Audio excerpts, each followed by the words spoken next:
غیر مسلموں کے بنائے ہوئے یا تیار کیے گئے پکوان کھانے اور غیر مسلموں کی دعوت میں اگر ان کے ہاں شادی بیاہ کی تقریب ہے تو اس کی دعوت میں حاضری دینے یا اس میں شریک ہونے کے بارے میں بے شک اللہ تعالیٰ نے اس طرح کھلے الفاظ میں بتا دیا کہ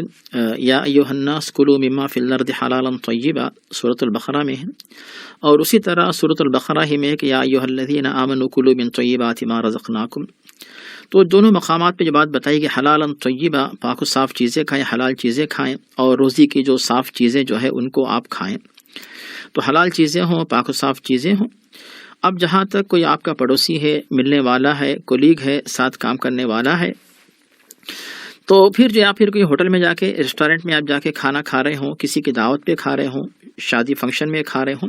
ان تمام مقامات میں جو ہے چاہے دعوت دینے والا مسلم ہو یا پھر غیر مسلم ہو، آپ ان کے گھروں کا کھانا بالکل کھا سکتے ہیں. اسلامی تعلیمات میں ان کے بارے میں کوئی ممانعت نہیں ہے. اس کے بارے میں امام بخاری رحمۃ اللہ علیہ خود جو ہے چاپٹرز جو ہے وہ بنا کے پیش کرتے ہیں کہ اس میں کوئی حرج نہیں. اور خود پیارے نبی صلی اللہ علیہ وسلم نے جو ہے خیبر کے غزوے کے موقع پر ایک یہودی خاتون کی دعوت کو آپ نے قبول کیا، اور اسی طرح ابو داؤد کے اندر بھی یہ بات تو وارد ہے کہ ایک یہودی نے آپ کے پاس جو ہے روٹی اور سالن بھیجا جسے آپ نے قبول کر کے تناول فرمایا. تو اس طرح جو ہے کھانے اور پینے میں کوئی حرج نہیں ہے. اگر آپ موصوف یہ سوچے کہ چلو یہاں پر تو ماشاءاللہ یعنی مسلم ملک ہے اور زیادہ تر جو ہے یعنی اکثریت تو مسلمانوں کی ہے، لیکن ریسٹورینٹ میں کام کرنے والے آپ کو پتا ہے کہ یعنی ایک ہی مذہب کے نہیں ہوتے، ہر قسم کے لوگ وہاں پہ کام کرتے ہیں. اور اگر ہم ان مقامات پہ چلے جائیں جہاں پر مسلمانوں کی تعداد کم ہے اور غیر مسلموں کی تعداد زیادہ ہے، تو وہاں پہ جو ریسٹورینٹس ہیں وہاں پہ تو کام کرنے والے سب کے سب تو غیر مسلم ہوتے ہیں. تو آپ کہاں تک گنتی کرتے رہیں گے؟ اس لیے جو ہے صاحب بھائی نے جو اہم نقطہ پیش کیا کہ وہ ریسٹورینٹس جہاں پر جو ہے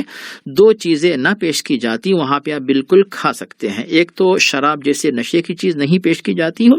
اور دوسرے نمبر پر حرام جانور کا گوشت وہاں پہ نہیں پیش کیا جاتا ہو. ایسے ریسٹورینٹ میں کھانے میں اور ایسی دعوت کے اندر جا کر شریک ہونے میں کھانے میں کوئی حرج نہیں ہے. اور جہاں تک جو پاکی صفائی کا معاملہ رہتا ہے تو ویسے عموماً ہمارا حسن زن یہ ہونا چاہیے کہ وہ اگر اس طرح آپ بناتے ہیں مثال کے طور پہ ریسٹورینٹس کے اندر، تو صرف مسلمانوں کے لیے اپنے اس طرح کے ہاتھوں سے نہیں دیتے. مسلم غیر مسلم جو بھی کسٹمر آتا ہر ایک کے ساتھ ان کا برتاؤ یہی ہوتا ہے. اور ایک تیسری بات یہاں پہ یہ ہے کہ آپ نے شادی و دعوت کی بات وغیرہ کی ہے. ایک اضافی بات یہ ہے کہ عام طور سے باہر کے کھانوں سے اس لیے منع کیا جاتا ہے کہ وہاں کے کھانے کے بارے میں یعنی گھر کا کھانا صاف ستھرا ہوتا ہے جس میں اطمینان آپ کو ہوتا ہے. تو گھر کا کھانا ہوتے پر آپ باہر کا کھانا نہ کھائیں، یہ تو آپ کو کہا جا سکتا ہے، لیکن یہ نہیں کہا جا سکتا کہ چونکہ وہ بنانے والے پیش کرنے والے غیر مسلم ہیں اسی لیے ہم وہاں پہ نہیں کھائیں گے. اس کے بارے میں دین اسلام کسی قسم کی ممانعت نہیں پیش کرتا ہے. جسے بھائی جزاک اللہ خیرن. اور مولانا اگر اس کے ساتھ وہ جو شراب اور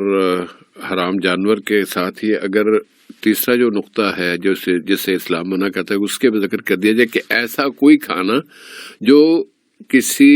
غیر اللہ کے نام پر تقسیم کیا جا رہا ہو، وہ چاہے ہوٹل میں ہو، کسی تقریب میں ہو، کسی دعوت میں ہو، تو وہ کھانا بھی مسلمانوں کے لیے جائز نہیں ہے. تو یہ سب بڑا اہم نقطہ ہے جو عام طور سے ان کے تہواروں میں فیسٹیولز کے اندر یہ چیز پیش کرنے کا اندیشہ رہتا ہے، اور اس کی تحریم کے بارے میں جو دلیل ہمیں ملتی ہے وما اہل بہ لغیر اللہ، جو قرآن مجید میں 4 مقامات پہ اس بات کا ذکر ملتا ہے جس کی طرف آپ نے توجہ دلائی.